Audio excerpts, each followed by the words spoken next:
I can use the generic rectangle to multiply 3-digit numbers by 2-digit numbers, such as if I had the problem 452 times 31. My first step would be to take the first factor, 452, and write it out in expanded form. And that becomes 400 plus 50 plus 2. And then my second factor, 31, becomes the second side of the rectangle, or the second dimension. Write it in expanded form. It's 30 plus 1. And draw in the second side, the second dimension of my rectangle, and draw in the rest of the rectangle. Now I'll separate my rectangle for partial products every place that there's a plus sign.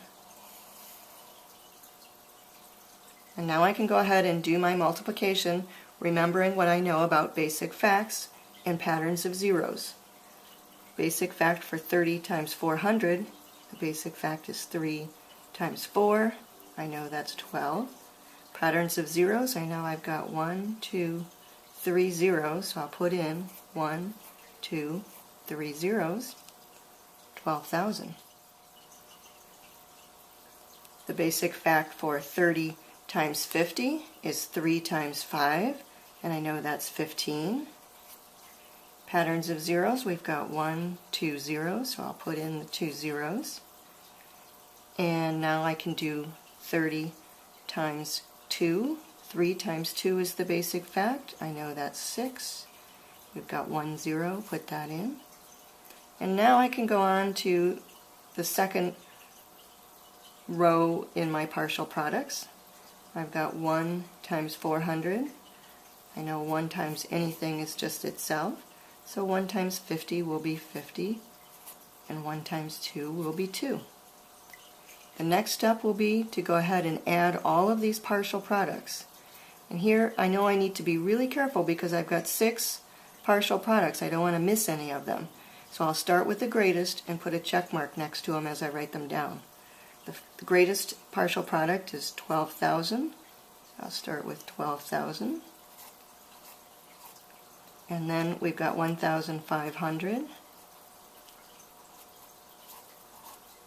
It's very important to make sure that I have the ones place lined up for each of these numbers that I'm going to add together. My next greatest partial product is 400. And then I have 60, and then 50, and the last part is 2. So I'll go ahead and add these all together. In the ones place, I just have a 2.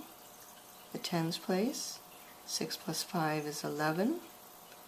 Regroup the 1. 1 plus 5 is 6, plus 4 more is 10. Regroup. 4 and a 1, and I'll go ahead and put in my comma, 1, 2, 3, comma. My answer is 14,012.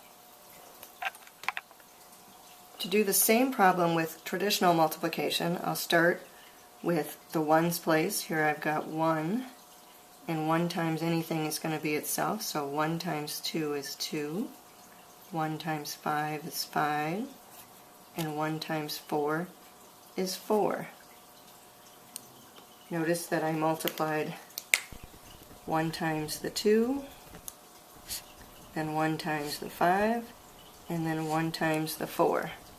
And that's where I got the 452. Now I need to move on to the tens place, and anything times a 10 is going to end in a 0.